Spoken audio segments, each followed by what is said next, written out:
हमें लगा था साउथ के सुपरस्टार्स बॉलीवुड को सेव करने आए हैं रीमेक कल्चर और बोरिंग स्क्रिप्ट से, पर डेटा देखो तो रियलिटी बिल्कुल अपोजिट है।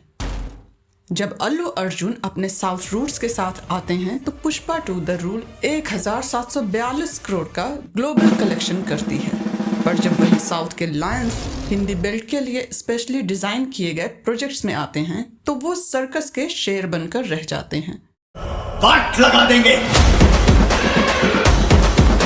आज बात करेंगे उस बॉलीवुड डायल्यूशन की जो साउथ के टाइगर्स को मुंबई की चौखट पे लाके ढेर कर देता है। एक परसेप्शन रहा है south actors can not succeed in Bollywood अपने रीजनल फेसेस की वजह से, मगर डेटा देखें तो 2021 से बॉलीवुड फिल्म्स की एवरेज IMDb रेटिंग 5.9 रही है, जबकि हिंदी डब्ड साउथ फिल्म्स की एवरेज रेटिंग 7.3 है। Your films have been accepted here. Our films have not been accepted there. Prabhas is the biggest case study.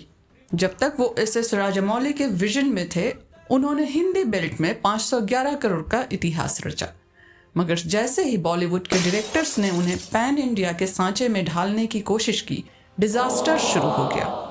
Take आदि पुरुष। मुंबई बेस्ड डायरेक्टर ओम राउत ने प्रभास की नेचुरल मास अपील को पहचानने की बजाय उन्हें एक कार्टूनिश VFX वर्ल्ड में कैद कर दिया। रिजल्ट एक हिस्टोरिक ब्रांड डायल्यूशन। यहाँ गलती सिर्फ स्टार की नहीं, स्टूडियो हुब्रिस की है। मतलब इसको गाली देना गलत नहीं है, पर तुम लेडीज लोग के सामने देना गलत है। सॉरी यार। मुंबई के कॉर्पोरेट ऑफिसेज में बैठे लोग एक्सेल शीट्स पे पैन इंडिया हिट इंजीनियर करने की कोशिश करते हैं। उन्हें लगता है साउथ का मास हीरो प्लस मुंबई की हीरोइन प्लस पंजाबी गाना इक्वल्स 500 करोड़। ये फॉर्मूला ही सबसे बड़ा धोखा है। Yeah, you can do it. You know, you'll come here and then you'll go there and सीधा सीधा बोल देना यार। वॉर 2 ने वर्ल्ड वाइड 365 करोड़ तो कमाए, पर 400 करोड़ के बजट के सामने ये इनफ नहीं था। जितनी हो रात काली, हम बना दे उसको दीवार। नॉर्थ में जूनियर NTR को इश्क के पीछे एजेंट विक्रम बनाकर एक सेकेंडरी रोल में पैक कर दिया गया। It wasn't a collaboration, it was a hostile takeover. Bollywood didn't want NTR's fire, उन्हें सिर्फ उनके फैंस की टिकट्स चाहिए थी।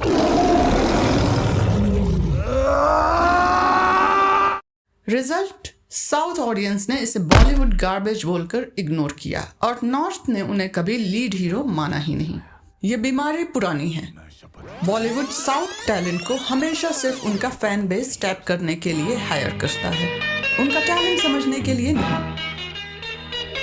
कमल हासन ने 1981 में एक दूजे के लिए से बॉलीवुड शेक कर दिया था। फिल्म ब्लॉकबस्टर थी, पर मुंबई ने उन्हें सिर्फ एक लवर बॉय के ब्रैकेट में फिक्स करने की कोशिश की। उनकी आर्टिस्टिक डेप्थ को जेनेरिक रोल्स में वेस्ट किया गया। हिंदी नहीं, तमिलियन। जबकि उनका असली विजन नायकन जैसे मास्टरपीस में था, जो बॉलीवुड कभी उन्हें नहीं दे पाया।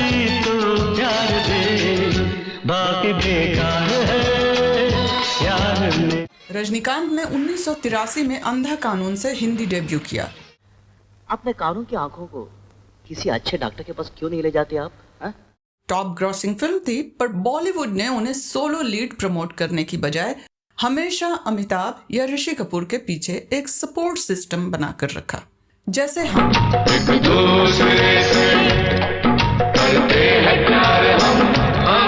मुंबई में वो सिर्फ एक साइड किक बनकर रह गए। निकल चैन से, निकल वरना थोपड़ा बिगाड़ दूंगा। चिरंजीवी ने 1990 में प्रतिबंध से एंट्री की। रूप सुहाना लगता है, चांद पुराना लगता है, तेरे आगे हो जानम। मीडिया ने उन्हें अमिताभ बच्चन से बड़ा स्टार डिक्लेयर कर दिया था, पर बॉलीवुड ने उन्हें ओरिजिनल स्क्रिप्ट्स देने की बजाय उन्हीं के साउथ हिट्स के जेनेरिक रीमेक्स में उन्हें फंसा दिया। बंजारा बंजारा तेरी गलियों का Banjara. He exited in the mid-90s, realizing the megastar crown was reserved for locals only.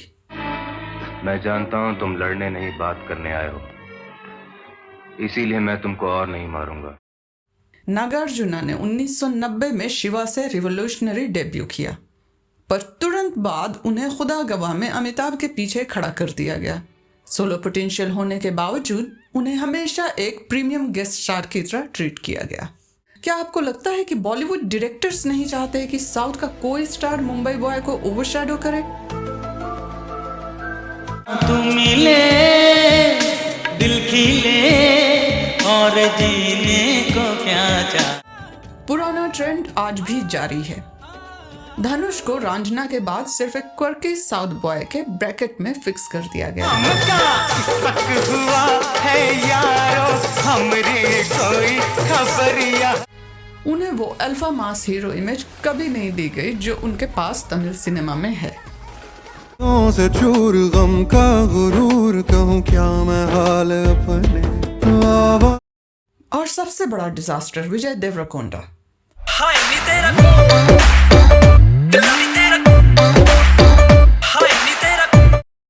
Liger से पहले वो पूरे इंडिया के क्रश थे, पर बॉलीवुड ने उन्हें जेनेरिक स्क्रिप्ट और मुंबई स्टाइल स्टाइलिंग में पैक किया। डिजास्टर। फाइटर सिर्फ यही बात हकलाए बिना बोलता हूं। साउथ स्टार्स फिरारी की तरह होते हैं, हाई स्पीड हाई पावर, पर अगर ड्राइवर को सिर्फ साइकिल चलानी आती हो तो क्रैश होना पक्का है। ओम रावत या पुरी जगन्नाथ ने जब साउथ स्टार्स को नॉर्थ के लिए डायरेक्ट किया तो उन्होंने वही आउटडेटेड फॉर्मूला पकड़ा दिया जो 2026 की स्मार्ट ऑडियंस को हजम ही नहीं होता। बॉलीवुड डायरेक्टर्स ऑब्सेस्ड हैं हॉलीवुड जैसे दिखने के लिए। They use VFX to replace.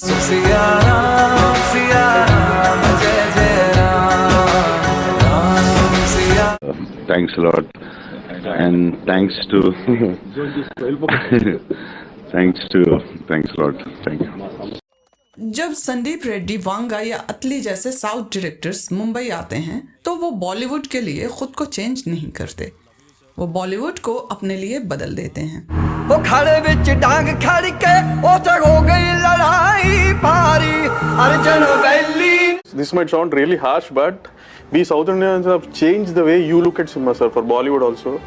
Because you guys were stuck in making films for Bandra and Juhu, so we just rediscovered Hindi cinema.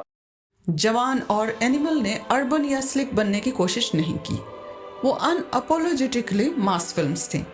असली प्रॉब्लम एक्टर्स में नहीं है, प्रॉब्लम उन बांद्रा बेस्ड डायरेक्टर्स में है जो खुद को इतना सोफिस्टिकेटेड समझते हैं कि उन्हें एक सीटी मार एंट्री सीन शूट करना भी नहीं। इश्क नहीं करना नाप तोल के राज खोल के आया हूं मैं सबको बोल के।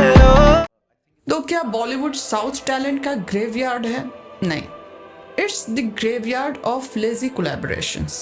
साउथ एक्टर्स को बॉलीवुड के वैलिडेशन की जरूरत नहीं है। बॉलीवुड को आपका टैलेंट नहीं, सिर्फ आपका डेटा चाहिए। उन्हें आपकी आर्ट से मतलब नहीं है, उन्हें सिर्फ आपके फैंस की टिकट विंडो वाली भीड़ चाहिए।